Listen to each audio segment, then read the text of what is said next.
Hello friends, welcome back to Wings एक उड़ान। कैसे हैं आप सब? I hope you all are perfectly fine. Today we are going to discuss one more topic of your general science component and that is ecosystem. हमने nutrition discuss कर लिया है, ट्रांसपोर्टेशन इन प्लांट्स डिस्कस किया है, vitamin and minerals को discuss किया and communicable and non communicable disease को discuss किया। जिन्होंने भी वो लेक्चर नहीं देखे हैं वो प्लेलिस्ट में जाकर देख सकते हैं। और हमने उसमें कुछ MCQs को भी डिस्कस किया है, आप जरूर जाके वो देखें। आपकी जो अंडरस्टैंडिंग है वो थोड़ी और एनहांस होगी और आपको आपके एग्जाम में जो 10 आउट ऑफ 10 का टारगेट है वो अचीव करने में हेल्प मिलेगी। So today we will discuss another important topic that is ecosystem.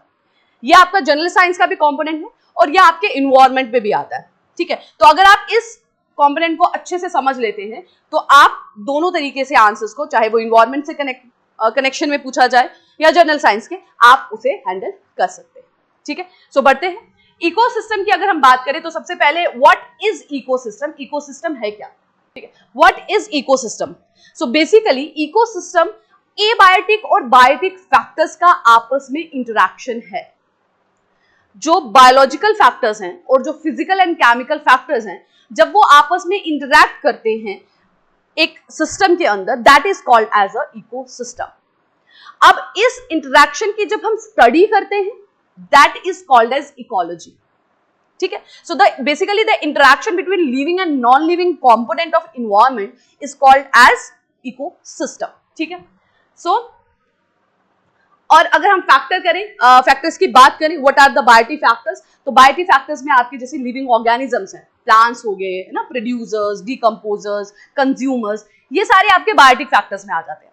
और एबायोटिक फैक्टर्स में जैसे एयर हो गया, वाटर हो गया, सनलाइट हो गया, these all are abiotic factors, ठीक है। इनको further on the basis of इनकी कैटेगरीज अलग अलग जो टर्मिनोलॉजी में है उसमें क्लासिफाई किया गया है। क्या है वो? Let us see. So first is climatic factor. Abiotic factor में आपके मल्टीपल फैक्टर्स आते हैं। सबसे पहला है क्लाइमेटिक फैक्टर। क्या हो गया? जैसे सनलाइट हो गया, टेम्परेचर हो गया, विंड, ह्यूमिडिटी एंड रेनफॉल, है ना। ये सब आपके फिजिकल फैक्टर्स हैं, ये सब आपके एबायोटिक फैक्टर्स हैं और इन सब पे जो लिविंग ऑर्गेनिजम्स हैं वो डिपेंड करते हैं, है ना। अब कहाँ कितनी सनलाइट पड़ती है उसी तरह की वहां पे वेजिटेशन आपको मिलेगी, उसी तरीके की वाइल्ड लाइफ आपको मिलेगी। कहाँ पर कितनी बारिश होती है, कैसी ह्यूमिडिटी है, ये सब डिसाइड करता है कि उस पर्टिकुलर रीजन में किस तरह की वाइल्ड लाइफ या वेजिटेशन आपको देखने को मिलेगी। सेकेंड आता है इडाफिक फैक्टर। इडाफिक फैक्टर बेसिकली होते हैं फैक्टर्स ऑफ सॉइल, कि सॉइल का पीएच कैसा है, सॉइल की फर्टिलिटी कैसी है, सॉइल की क्वालिटी कैसी है। So all these factors comes under this category edaphic factor. Soil का structure, pH, topography and the minerals, this are also a abiotic factor, ठीक है। तो सॉइल भी आपकी एबायोटिक फैक्टर में आती है, बट उसे एबायोटिक के अंदर एक सेपरेट कैटेगरी में रखा जाता है, that is called edaphic factor. Then आता है आपका inorganic and organic substance like water, nitrogen, carbon, protein and carbohydrate. All these also comes under abiotic factor, but उसकी कैटेगरी में किसकी? Organic and inorganic. क्लियर? कि जिसमें कार्बन बॉन्ड्स हैं उनके बेसिस पे they are classified in the organic and inorganic. Then comes the second important factor of ecosystem, that is called biotic factor, है ना। तो ecosystem basically biotic और abiotic की interaction है। abiotic में हमने देख लिया there are physical factors जो climatic में होते हैं, soil के factor है जो edaphic में आते हैं और कुछ organic factors होते हैं। और biotic में आते हैं आपके living organism जैसे producers, consumers and decomposers, ठीक है। प्रोड्यूसर्स वो जो सनलाइट का यूज करके, नेचर का इस्तेमाल करके जो खुद का खाना बनाते हैं और दूसरे भी उन पे डिपेंड करते हैं। कंज्यूमर्स वो हो गए ऑल द हेटेरोट्रॉप्स, है ना, जो ऑर्गेनिज्म प्रोड्यूसर्स पे डिपेंड करते हैं डायरेक्टली और indirectly for survival. And then comes the third category decomposers, जो कि माइक्रो ऑर्गेनिज्म है जो कि डेड ऑर्गेनिक मैटर पर फीड करते हैं, उनको ब्रेक डाउन करके दे लिव देयर, ठीक है। So these three are the biotic factors of ecosystem. और ये बायोटिक और एबायोटिक फैक्टर दोनों एक दूसरे की नेचर में चेंजेस लाते हैं। जैसे अगर आप देखें कि किस तरह का इन्वायरमेंट है वो डिसाइड करेगा कि किस तरीके की वेजिटेशन या वाइल्ड लाइफ वहां पे आएगी, और vegetation and wild life in turn type of factors को चेंज करती है, सॉइल के स्ट्रक्चर को, सॉइल की फर्टिलिटी को, है ना, इन्वायरमेंट को, फिजिकल फैक्टर को, वाटर को, इन सब चीजों को इंपैक्ट करती है। तो ये दोनों एक दूसरे के साथ इंटरेक्ट करते हैं और अफेक्ट भी करते हैं। ठीक है, ओके। नाउ बेसिकली क्या क्या फंक्शन इकोसिस्टम में होते हैं, ये जो बायोटिक और एबायोटिक फैक्टर की जब इंटरेक्शन होती है तो व्हाट थिंग्स अकर्स। तो सबसे पहली है energy flow. Energy flow, energy हमारे पूरे इकोसिस्टम में, पूरे इन्वायरमेंट में कहां से आती है? सनलाइट से आती है ना। तो सनलाइट से आई, उसको ट्रैप करते हैं प्रोड्यूसर्स, है ना, उसको प्रोड्यूसर ट्रैप करते हैं और उस एनर्जी को then it flows to the consumers and then to the secondary consumers and then to the tertiary consumer. तो इस तरीके से जो सनलाइट से एनर्जी आती है वो पूरे के पूरे इकोसिस्टम में ट्रेवल करती है। देन न्यूट्रिएंट साइकिल, ठीक है। सो न्यूट्रिएंट्स जो हैं, जैसे अगर हम एग्जांपल लें नाइट्रोजन की या वाटर की, तो हम देखते हैं कि हमारे इकोसिस्टम में there is a water cycle, there is a nitrogen cycle, है ना, तो कार्बन साइकिल। तो जो भी न्यूट्रिएंट हैं वो एक जगह से स्टार्ट होकर it keep on recycling. Nitrogen हमारे एटमॉस्फेयर में है ना, एयर की फॉर्म में, उसे फिक्स करती है राइजोबियम, एक बैक्टीरिया जो लेग्यूमिनस प्लांट्स के नोड्यूल्स में पाया जाता है। उस फिक्स नाइट्रोजन को फिर प्लांट्स यूज करते हैं, है ना, वो प्लांट्स के अंदर चला गया, फिर उस प्लांट्स को एनिमल्स ने खाया तो वो नाइट्रोजन एनिमल्स में चला गया।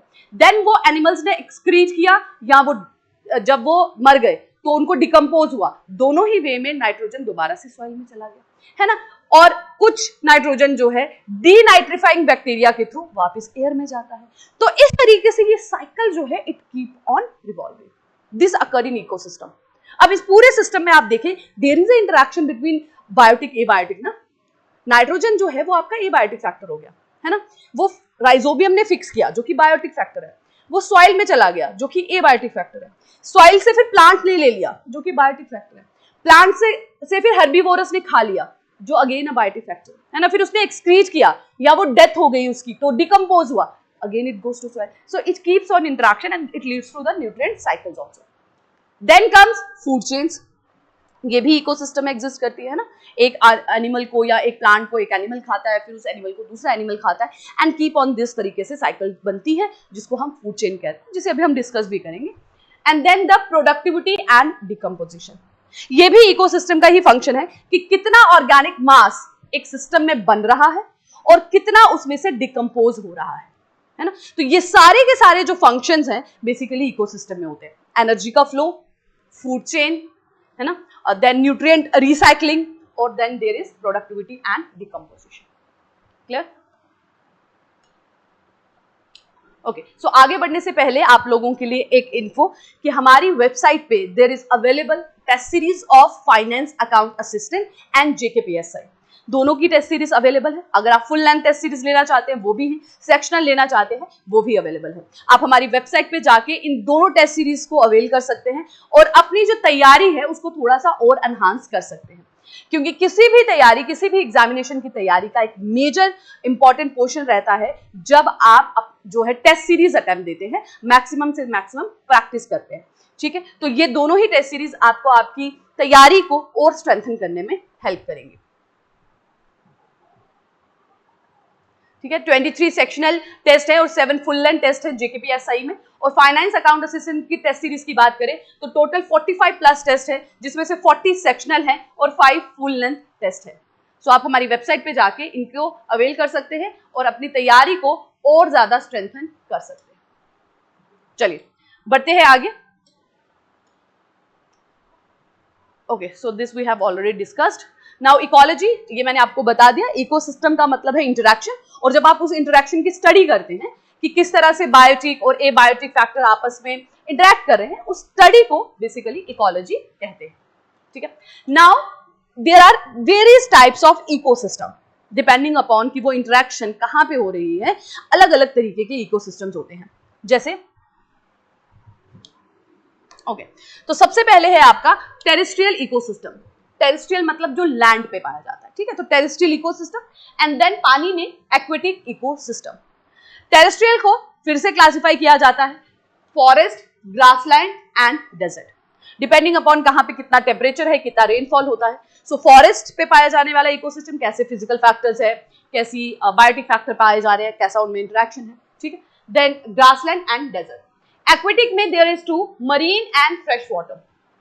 पानी में इकोसिस्टम की बात करें तो दो तरीके की है, एक मरीन पानी सी में जो मिलता है और एक फ्रेश वाटर है। अगेन फ्रेश वाटर को दो पार्ट्स में डिवाइड किया जाता है।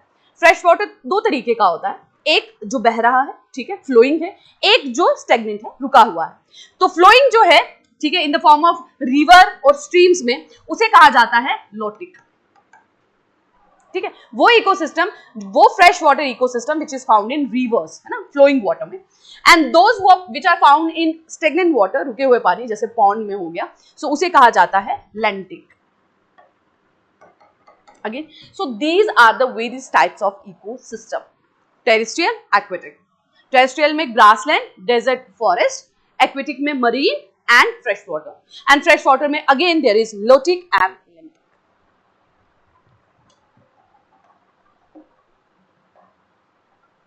Okay, ठीक है। तो टेरेस्ट्रियल इकोसिस्टम जैसे फॉरेस्ट, डेजर्ट जो कि लैंड में पाया जाता है, उसी चीज को यहाँ एक्सप्लेन किया गया है। एक्वेटिक इकोसिस्टम जो कि या तो मरीन में होगा या फिर फ्रेश वाटर होगा। इसके अलावा एक तीसरा होता है दैट इज आर्टिफिशियल इकोसिस्टम, ठीक है, जिसकी एग्जांपल आप देख सकते हैं एक्वेरियम में, है ना। एक्वेरियम में पूरा उसी तरीके से वाटर होता है, सॉइल होता है, फूड दिया जाता है, फिशेस होती हैं और एक्वेटिक एनिमल्स जो है एक्वेरियम में रखे जाते हैं। So that is artificial ecosystem, ठीक है। इवन एग्रीकल्चर फील्ड जो है that is also example of artificial ecosystem.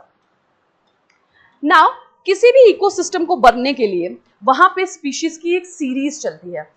Ecosystem develop होने के लिए किसी भी जगह पे स्पीशीज की ग्रोथ होने से पहले वहां पर बिल्कुल बैरन लैंड रहता है, एंड स्लोली एंड स्टेडली वहां पे different type of species, different type of vegetation grow करती है, ठीक है। तो बैरन लैंड में जो सबसे पहली स्पीशीज आती है उस स्पीशीज को कहा जाता है, ये टर्मिनोलॉजी आपके लिए जरूरी है क्योंकि इससे रिलेटेड एग्जाम में क्वेश्चंस आते हैं, and that is called as a pioneer stage. जब कोई जगह बिल्कुल बैरन है, वहां पे सिर्फ पत्थर है, slowly and steadily by the air, wind, वहां पे कोई सीड्स आए या एनिमल्स के थ्रू कुछ सीड्स आए और वहां पर पहली स्पीशीज ग्रो हुई, उसे कहा जाता है पायनियर स्पीशीज या pioneer stage. Then over the years वहां पे और मॉडिफिकेशन होती है, and then it keeps on growing, और इस तरह से आप देखेंगे यहाँ पे सिर्फ बैरन लैंड है एक स्टोन की फॉर्म में। देन यहाँ पर ग्रास लैंड आया, and slowly and steadily it develop into a full fledged forest, and the final जो जब फुल फ्लेज्ड इकोसिस्टम डेवलप हो गया तो फाइनल स्पीशीज जो वहां बनती है उसको कहा जाता है क्लाइमेक्स कम्युनिटी, ठीक है, क्लाइमेक्स कम्युनिटी। तो सबसे पहले वाली is known as pioneer and the final is known as climax. Clear? Okay, so that was about ecosystem and the types of ecosystem, ठीक है।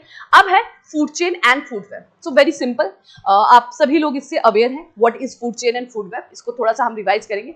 फूड चेन का मतलब होता है एक लीनियर सीक्वेंस या linear relation between various producers and consumers, ठीक है। हम जानते हैं कि हमारे पूरे इकोसिस्टम में हर एक एनिमल दूसरे एनिमल को खा रहा है, या एनिमल जो है वो प्लांट्स को खा रहे हैं, तो इस तरह से एक लीनियर सीक्वेंस बना हुआ है। उस लीनियर सीक्वेंस को ही फूड चेन कहते हैं।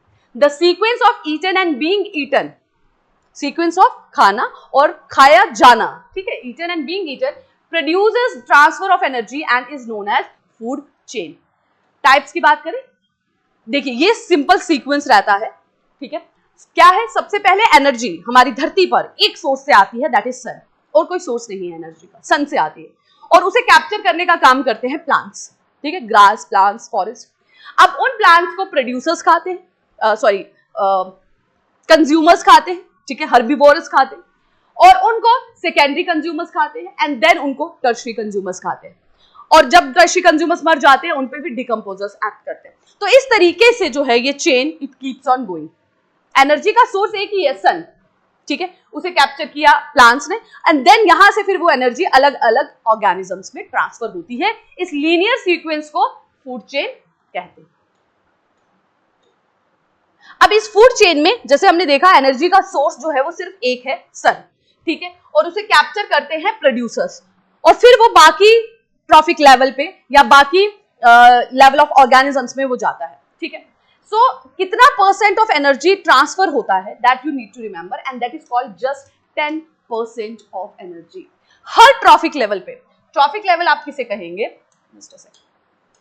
ठीक है, जैसे हम ग्रास से ग्रासहोपर की तरफ जा रहे हैं, that is primary consumer, primary consumer से secondary consumer, and secondary consumer से टर्शरी कंज्यूमर। इस हर एक को ट्रॉफिक कहा जाता है, ट्रॉफिक, ठीक है, ट्रॉफिक लेवल। ये पहला ट्रॉफिक लेवल, ये सेकेंड, ये थर्ड, ये फोर्थ, ठीक है। So this is a trophic level. और हर ट्रॉफिक लेवल पे मतलब सबसे पहले तो इसने कंज्यूम किया है ना, प्लांट्स ने सन की एनर्जी को जो है कैप्चर कर लिया। अब जितनी एनर्जी इसने कैप्चर करी उससे हम सिर्फ 10% एनर्जी ही ग्रास ओपर के पास जाएगी। ग्रास ओपर ने जितनी एनर्जी कंज्यूम करी उससे सिर्फ 10% बर्ड के पास जाएगी और इससे सिर्फ 10% आपके फॉक्स के पास जाएगी, ठीक है। तो in every trophic level there is only 10% of energy transmitted, ठीक है। जैसे यहां पे देखें, प्राइमरी प्रोड्यूसर्स ने सनलाइट को कैप्चर किया, 100% एनर्जी ले ली। अब यहां से सिर्फ 10% जाएगी, यानी कि यहां 100% थी, ऊपर सिर्फ कितनी गई, 10% गई, ठीक है। अब 10% का 10% कितना हो गया, 1%। इनके पास सिर्फ 1% गई। अब 1% का 10% कितना हो गया, 0.1%। इसके पास सिर्फ 0.1% है। 0.1% का 10% इज 0.01%, ठीक है। तो हर ट्रॉफिक लेवल पे सिर्फ 10% ऑफ एनर्जी ही ट्रांसमिट होती है। सबसे ज्यादा इज प्रोड्यूसर, जैसे जैसे ट्रॉफिक लेवल हाई होता जाएगा एनर्जी कम होती जाएगी। एंड एनर्जी हमेशा यूनिडायरेक्शनली ही फ्लो होती है, क्योंकि मैंने आपको बताया एनर्जी का एक ही सोर्स है, दैट इज सन। तो एनर्जी हमेशा प्रोड्यूसर से लास्ट कंज्यूमर तक ही जाएगी। This is a unidirectional flow of energy. Types of food chain की बात करें, so broadly there are 2 types of food chain. पहली जो आपकी प्रोड्यूसर्स से स्टार्ट होती है और दूसरी जो आपके डेड ऑर्गेनिक मैटर से स्टार्ट होती है, ठीक है। इस तरह से बहुत सारे हो सकते हैं कि कौन सा हर्बीवोर और कौन सा पर्टिकुलर प्लांट खा रहा है, तो उस हिसाब से वैरायटी ऑफ फूड चेन्स हो सकती है। बट ब्रॉडली ये 2 ही टाइप में है, ठीक है। पहली मतलब जो शुरू हो रही है प्रोड्यूसर से, वो किसी भी तरीके का प्रोड्यूसर हो सकता है ना, किसी भी तरीके का प्लांट हो सकता है। और दूसरी स्टार्ट हो रही है डेड ऑर्गेनिक मैटर से। सो ग्रेजिंग फूड चेन की अगर हम बात करें, it start with producers that can be plants, algae और phytoplankton. Phytoplankton are the plants which are found in water, ठीक है। तो वो भी हो सकते हैं, उन्हें भी हम ग्रेजिंग फूड चेन के अंदर ही लाते हैं। That convert sunlight into energy via photosynthesis. उसके बाद सेकेंड ट्रॉफिक लेवल पे आ जाते हैं हर्बीवोर, जो कि उन प्रोड्यूसर्स पे फीड करते हैं, जिनको प्राइमरी कंज्यूमर्स भी कहते हैं। हर्बीवोरस के बाद आता है कार्निवोर, जिनको हम सेकेंडरी कंज्यूमर भी कहते हैं, और उसके बाद आता है tertiary consumer. So this is a grazing type of food chain, जो कि प्लांट से स्टार्ट होती है और प्लांट किसी भी तरीके का हो सकता है। एग्जाम्पल देख लीजिए, ग्रास से grasshopper, then frog, then snake and then hawk. दूसरी है डेट्रिटस। डेट्रिटस फूड चेन का मतलब है जो कि डेड ऑर्गेनिक मैटर से स्टार्ट होती है, डिकम्पोजर से स्टार्ट होती है। It becomes with the decomposed organic matter like dead plants and animals, involves decomposers like fungi, bacteria, and detrivores like earthworms and millipedes. Energy is recycled back into the ecosystem as nutrients. ठीक है, तो detritus जो food chain है वो dead organic matter से start होती है, उस पर फीड करते हैं डिकम्पोजर्स एंड डेट्रीवोर्स। एग्जाम्पल आप देखिए, dead leaves, earthworm, bird, predator, birds, ठीक है। So this is an example of जो भी फूड चेन आपकी डेड ऑर्गेनिक मैटर से या डेड लीव से स्टार्ट होगी वो होगी आपकी डेट्रिटस फूड चेन। जो भी प्लांट से स्टार्ट होगी that will be grazing food chain. Then comes the food web का मैं आपको पिक्चर से दिखाती हूँ।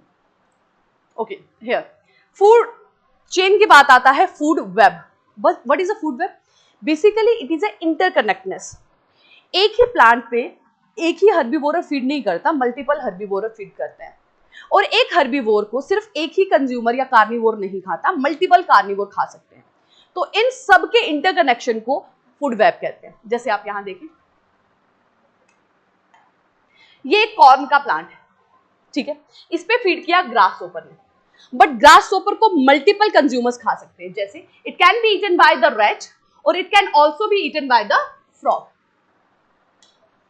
अब अगेन, फ्रॉग को स्नेक भी खा सकता है, वुल्फ भी खा सकता है, ईगल भी खा सकती है, ठीक है। एंड रैट को अगेन स्नेक भी खा सकता है, ईगल भी खा सकती है, वुल्फ भी खा सकती है। So there are multiple consumers, secondary and tertiary, और वो इंटरकनेक्टेड है, और इस पूरे इंटरकनेक्टनेस को ही फूड वेब कहते हैं, ठीक है, let's see its definition then. Okay, a food web is complex and interconnected network of multiple food chain within a ecosystem. ठीक है, तो एक इकोसिस्टम में जब मल्टीपल फूड चेन आपस में इंटरकनेक्टेड है, एनर्जी फ्लो जो है वो मल्टीपल कंज्यूमर्स की तरफ से हो रहा है, so that is called as food web.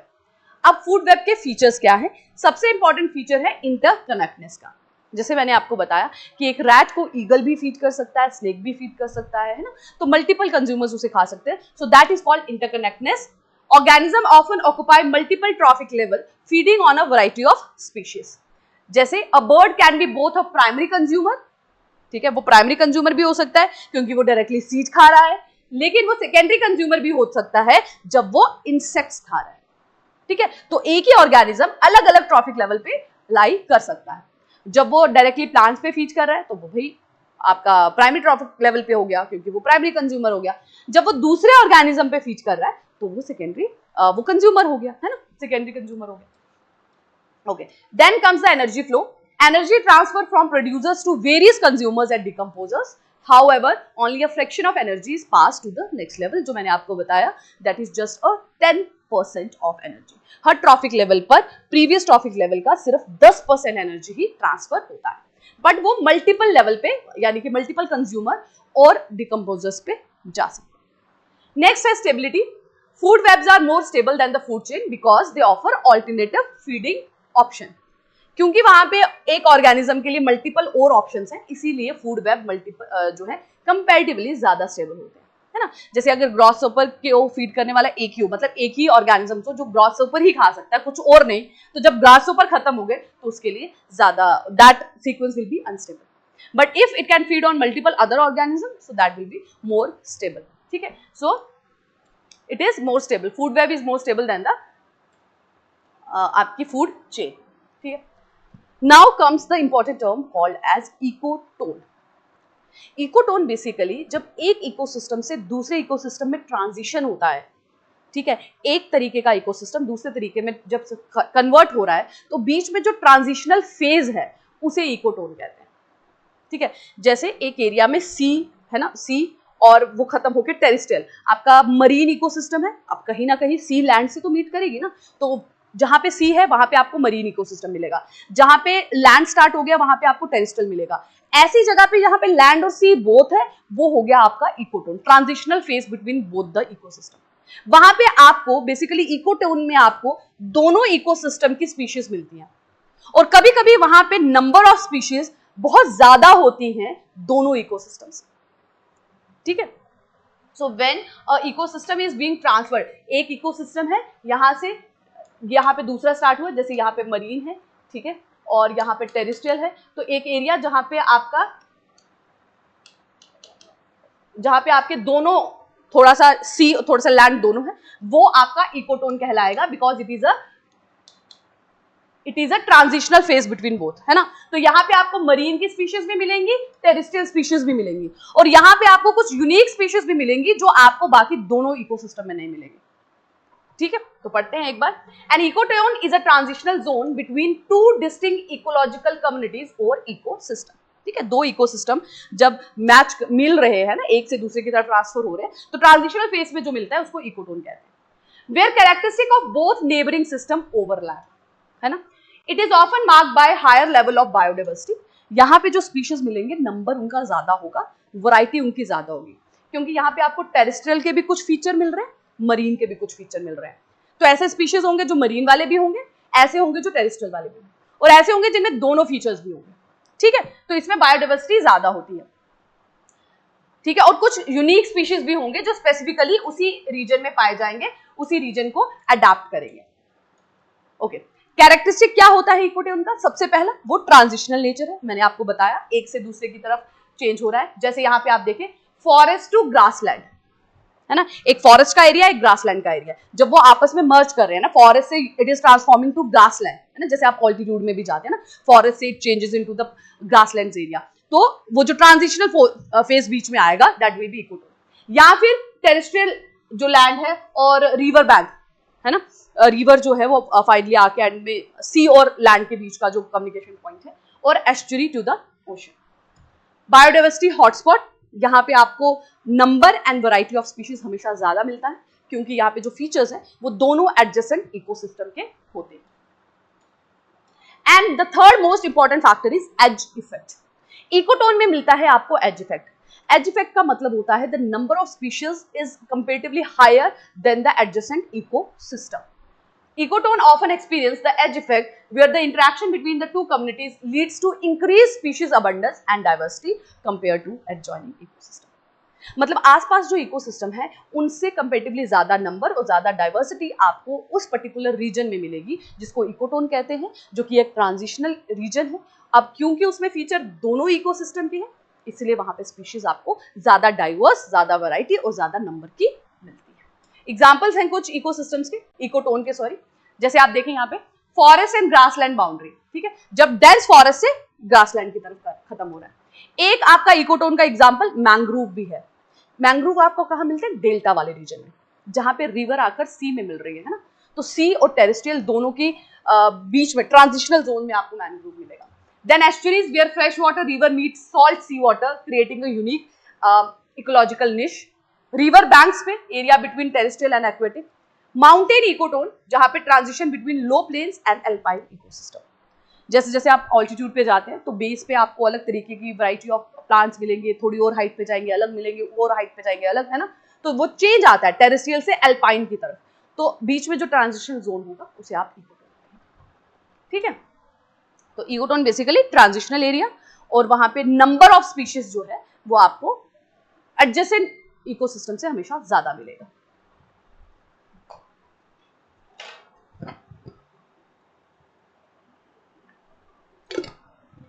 Okay, बड़े आगे चलिए।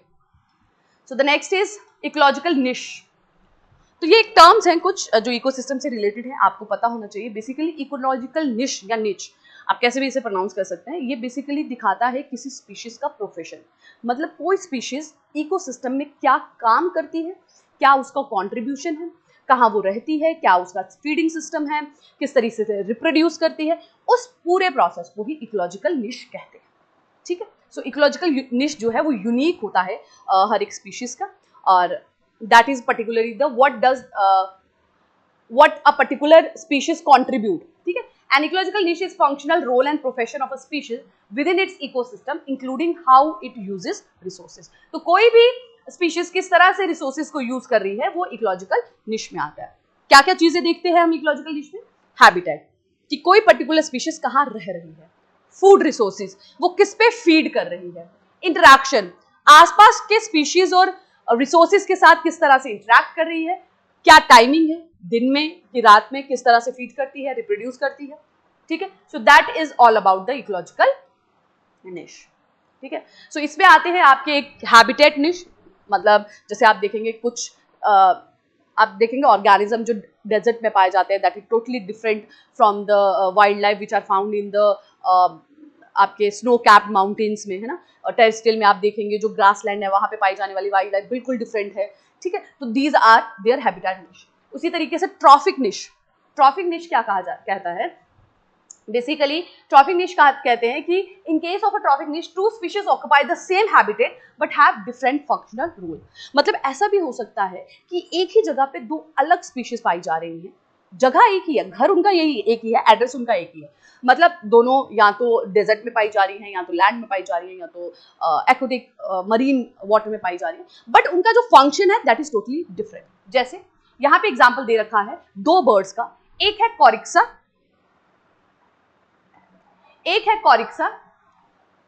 एक है नोटोनेक्टा।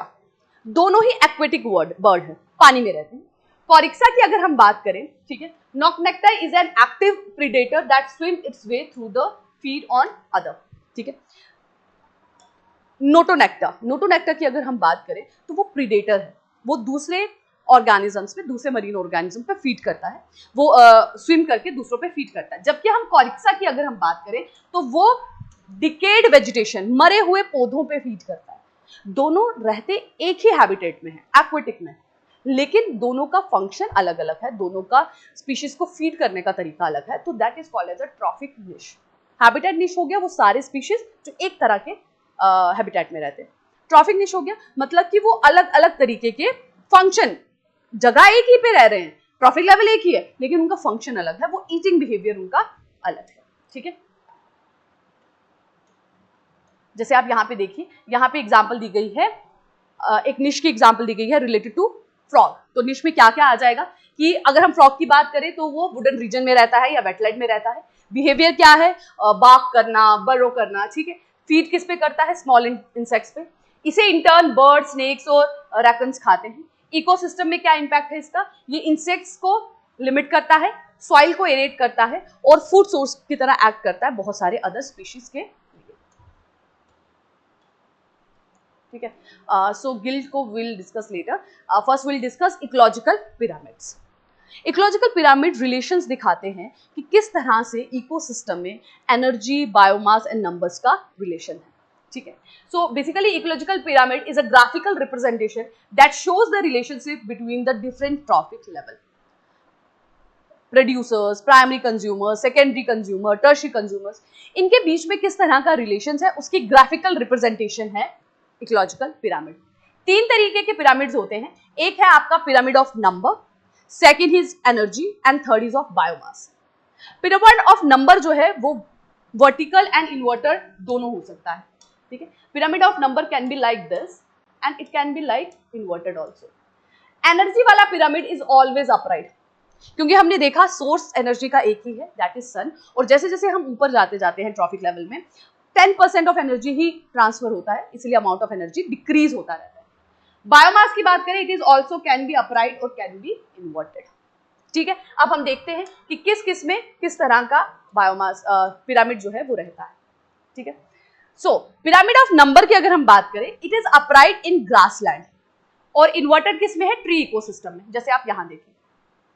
ठीक है, ट्री इकोसिस्टम में आप देखें, ट्री जो है वो कंपैरेटिवली उसके नंबर्स कम रहते हैं पर उस पर फीड करने वाले हर्बीवोरस ज्यादा है, पैरासाइट्स और ज्यादा है और हाइपर पैरासाइट्स और ज्यादा है। तो ये एक तरह से इन्वर्टेड हो गया, प्रोड्यूसर का नंबर कम और टर्शियरी कंज्यूमर का नंबर ज्यादा। ठीक है, ऑन द अदर हैंड अगर हम अपराइट की बात करें तो ग्रासलैंड है, ग्रासलैंड कंपैरेटिवली बहुत बड़ा होता है। ठीक है, उस पे फीड करने वाले जो हर्बीवोरस है वो लेस होंगे एंड देन सेकेंडरी और टर्शियरी कार्निवोरस और कम। So it will be like almost जो है आपका अपराइट बन जाएगा। ठीक है, इस तरीके से नीचे ग्रासलैंड्स होंगे, फिर आपके producers and then tertiary consumers and. ठीक है, सो ये जो है आपका it can be spindle shaped also, जैसे आप यहाँ पे देखिए प्रोड्यूसर्स है, हर्बीवोरस कंपैरेटिवली ज्यादा है लेकिन अगेन कार्निवोरस का नंबर डिक्रीज हो गया। So it can B inverted, upright और स्पिंडल शेप्ड। दूसरा है पिरामिड ऑफ एनर्जी, जो हमेशा अपराइट रहता है क्योंकि एनर्जी का फ्लो एक टॉपिक लेवल से दूसरे टॉपिक लेवल पे हमेशा डिक्रीज होता रहता है, तो it will be always upright. Then है pyramid of biomass, it can also be upright और inverted. It is upright typically in terrestrial ecosystem, जो टेरेस्ट्रियल इकोसिस्टम होते हैं उसमें ये हमेशा सीधा होता है, अपराइट होता है, लेकिन एक्वेटिक में it is inverted. Let us see, ये देखिए यहां पर। ठीक है, सो यहां पे आप देख सकते हैं, जैसे यस यहां पे देखिए, यहां पे ये अपराइट है। ठीक है, अपराइट है, यहाँ पे नंबर ऑफ फाइटोप्लैंक्टन्स जो है डाटा इज मोर, फिर उस पे फीड करने वाले primary consumer less and tertiary consumer और कम। बट अगर आप देखेंगे इन्वर्टेड तो यहाँ पर है, दैट इज प्रोड्यूसर्स जो है जू प्लैंक्टन, अगर हम मरीन में देखेंगे, एक्वेटिक में देखेंगे, जू प्लैंक्टन का नंबर इज लेस। उसके बाद जू प्लैंक्टन पे जो हर्बीवोरस फीड करते हैं, जैसे फिशेस वगैरह जो फीड करते हैं, उनका नंबर उनसे जो है थोड़ा ज्यादा है एंड देन कार्निवोरस का और ज्यादा। ठीक है, तो इन्वर्टेड बायोमास का, ये नंबर्स का नहीं है, sorry, it is about biomass, उनके वेट के हिसाब से, उनमें ऑर्गेनिक कंटेंट कितना है।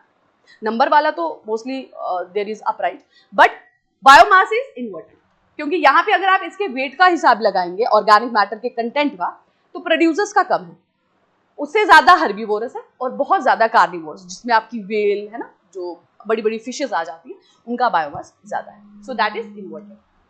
ठीक है, सो बायोमास एंड नंबर का बोथ अपराइट हो सकता है, इन्वर्टेड हो सकता है, बट अगर आप बात करें एनर्जी का तो it is always upright. So okay, now one more thing है यहाँ पर, इससे रिलेटेड जो है क्वेश्चंस पूछे गए हैं, सो आई थॉट कि मैं आपसे ये पॉइंट भी डिस्कस कर लूँ। So what is this, is कि आपका जो फ्रेश वाटर इकोसिस्टम होता है उसको डिफरेंट लेयर्स में डिवाइड किया गया है, ठीक है। जैसे आप यहाँ देख सकते हैं लिटोरल स्टेज है, लिटोरल, लिमेंटिक, प्रोफंडल और इसके नीचे आती है बेंथिक। लिटोरल स्टेज बेसिकली किसे कहते हैं, आपका जो शोर वाला एरिया है, जहां पे पानी जो आपका एक्वेटिक एरिया स्टार्ट हुआ, उसका जो शोर, उसका जो किनारा वाला एरिया है, जहां पे बिल्कुल सनलाइट पहुंचती है, उसे कहते हैं लिटोरल। यहाँ पे आपको हाई क्वालिटी के प्लांट्स देखने को मिलेंगे। उसके बाद जो अपर लेयर ऑफ लेक है, जहां पे it will be up to the layer जहां तक सनलाइट पहुंचती है, उसे कहते हैं limnetic zone. Littoral is the shore area, किनारा वाला, लेक का किनारा। Limnetic is top layer of lake up to which the sunlight is penetrating, ठीक है। तो यहाँ पे भी फाइटोप्लैंक्टन देखने को मिलेगा। देन आता है प्रोफंडल जोन। ये वो जोन है जहां पे सनलाइट जो है अब नेग्लिजिबल अमाउंट में है, ठीक है। तो वहां पे हमें जू प्लैंक्टन वगैरह देखने को मिलेंगे। And the last zone comes the benthic. Benthic is floor of the lake, बिल्कुल तला, जहां पे सनलाइट बिल्कुल पेनिट्रेट नहीं होती, वहां पे आपको डेड डिकेड मैटर्स भी मिलेंगे, ठीक है, और फाइटोप्लैंक्टन्स नहीं होंगे, ठीक है। तो these are the various layers, ठीक है। एक बार इसको हम देख लेते हैं, रीड कर लेते हैं। Just a second. Littoral, littoral zone is found near the shore, light reaches up to the bottom and rooted plants grow there, ठीक है। तो शोर पे है, किनारे पे है, लाइट वहां पे पूरी पेनिट्रेट करती है और बहुत अच्छे फाइटोप्लैंक्टन्स यहाँ पे मिलते हैं, न्यूट्रिएंट्स बहुत अच्छे आते हैं। लिटोरल जोन में जो भी टेरेस्ट्रियल न्यूट्रिएंट्स है वो भी वहां तक आते हैं, इसलिए फाइटोप्लैंक्टन्स की ग्रोथ अच्छी होती है, ठीक है। Then comes limnetic zone. ये ओपन वाटर जोन है जहां पे लाइट की इंटेंसिटी एडिक्वेट है प्लैंक्टन्स की ग्रोथ के लिए, और this zone is on the surface of the lake. Then आता है प्रोफंडल जोन। प्रोफंडल जोन की अगर हम बात करें तो this constitute the deep water with light very low और एब्सेंट। ये वो एरिया है यहाँ पे तो लाइट बहुत कम है या बिल्कुल एब्सेंट हो गई है, और it depends on the supply of energy and nutrients from the limnetic zone. ये पूरा का पूरा अपनी ऊपर वाली लेयर पे डिपेंड करता है एनर्जी के लिए। And the final zone is the floor, जिसको कहते हैं बेंथिक जोन, जो कि बॉटम जोन है लेक का, ठीक है। बॉटम जोन है, इसमें बायोलॉजिकल एक्टिविटी बिल्कुल जो है कम होती है, ठीक है। एंड पेरीफाइटन जो है यहाँ पे मिलेंगे, फाइटोप्लैंक्टन आपको बिल्कुल नहीं मिलेंगे क्योंकि लाइट जो है वो बिल्कुल यहाँ पे नहीं पहुंच रही। तो फ्रेश वाटर, जो स्टैग्नेंट वाटर है लेक का इकोसिस्टम की अगर हम लेयर्स की बात करें, so that is littoral, limnetic, profundal and benthic. Littoral आपका शोर हो गया, लिमेंटिक आपका अपर लेयर ऑफ लेक हो गया, benthic beneath that, benthic is the floor, and in दोनों के बीच में, लिमेंटिक और बेंथिक के बीच में there is profundal. Clear? So that is one of the important features जो मैंने प्रीवियस कहीं पे ये क्वेश्चंस देखे थे, तो आई थॉट कि ये भी आपको पता होना चाहिए। इसके अलावा दो और टर्म्स हैं, उसके साथ हमारा इकोसिस्टम का टॉपिक कंप्लीट हो जाएगा। That is bio magnification and bio accumulation, ठीक है। So what is bio magnification and bio accumulation? Bio magnification का मतलब है कि जब एक ट्रॉफिक लेवल से दूसरे ट्रॉफिक लेवल पे कोई भी केमिकल पास करता है तो उसका अमाउंट जो है इट कीप्स ऑन इंक्रीजिंग, ठीक है। What is it? This is the concentration of pollutant that bioaccumulate as it pass through the different trophic level. कोई भी पॉल्यूटेंट या कोई भी केमिकल जब एक ट्रॉफिक लेवल से दूसरे ट्रॉफिक लेवल पे मूव करता है तो उसके अमाउंट में उसकी जो अमाउंट है इट कीप्स ऑन इंक्रीजिंग। जैसे mercury levels in phytoplanktons are low, but zooplankton that eat them have higher level and small fish that eat them have more than zooplankton, ठीक है। तो सपोज पानी के अंदर मर्करी है और उस मर्करी पे उस पानी पे जो है कुछ प्लांट्स होगी, उसमें कुछ अमाउंट ऑफ मर्करी आएगा, बट उस प्लांट्स को जिन जूप्लैंक्टन ने खाया उनमें थोड़ा ज्यादा, क्योंकि उन्होंने पूरा का पूरा और बहुत ज्यादा प्लांट्स खाए होंगे तो उनमें अमाउंट ज्यादा है। अब जो जूप्लैंक्टन पे जिन फिशेस ने फीड किया उन्होंने सिर्फ एक जूप्लैंक्टन को नहीं खाया होगा, उन्होंने मल्टीपल जूप्लैंक्टन को खाया होगा, इसीलिए उनके अंदर मर्करी की टॉक्सिसिटी ज्यादा होगी, ठीक है। सो इस तरीके से जो मर्करी की टॉक्सिसिटी है या किसी भी पॉल्यूटेंट की टॉक्सिसिटी है वो एक लेवल से दूसरे लेवल पे इंक्रीज होती रहती है, and this is called as biomagnification, ठीक है। इसके साथ दूसरी टर्म है that is called as bioaccumulation. Magnification का मतलब होता है मैग्नीफाई, ज्यादा होना है कि वो एक ट्रॉफिक लेवल से दूसरे ट्रॉफिक लेवल पे बढ़ रहा है। एक्यूमुलेशन का मतलब है इकट्ठा होना। बायो एक्यूमुलेशन मतलब जब एक ही स्पीशीज में पॉल्यूटेंट इंक्रीज होता रहता है over a period of time. जैसे एक मर्करी का पानी है, उस पे फिश रह रही है, फिश बहुत लेस अमाउंट ऑफ मर्करी को ही अपने अंदर ऑब्जर्व करेगी, लेकिन क्योंकि वो उस पानी में बहुत लंबे समय तक रहेगी, इसीलिए over a period of time उसकी बॉडी के अंदर और ज्यादा मर्करी आ सकता है. तो that is called as a bioaccumulation. It is when pollutant build up in a single organism body over a time. Mercury is a pollutant that has entered water, ways and lakes through industrial process, है ना. Industries के through mercury चला जाता है. Fish and shellfish absorb the mercury directly from their environment, although they may absorb small amount at a time, but the mercury can remain in the fish body for months or even longer, and this lead to mercury building or accumulating in the fish body. क्योंकि although उसने बहुत कम amount absorb किया अपने surrounding से, लेकिन वो उसकी body में बहुत लंबे समय तक रहेगा और इसीलिए over a period of time it will get increase. इसको कहते हैं बायो एक्यूमुलेशन. और जैसे ही उसको कोई भी ऑर्गेनिज्म फीड करेगा, so that will lead to poisonous. ठीक है. तो जब एक ही स्पीशीज में over a period of time pollutant increase होता है, उसे बायो एक्यूमुलेशन कहते हैं. और जब मल्टीपल ट्रॉफिक लेवल से क्रॉस होता हुआ कोई पॉल्यूटेंट जाता है और उसके अमाउंट में इंक्रीज होता है, तो that is called bio magnification. ठीक है. So that was about ecosystem. I hope आपको इसका हर एक पॉइंट अच्छे से समझ आया होगा. आपको इससे रिलेटेड कोई भी डाउट हो तो do ask me in comment section. I will try कि मैं आपके ज़्यादा से ज़्यादा डाउट्स को जो है वो क्लियर कर पाऊँ. So that is it from my side. Thank you very much. Take care and keep working hard.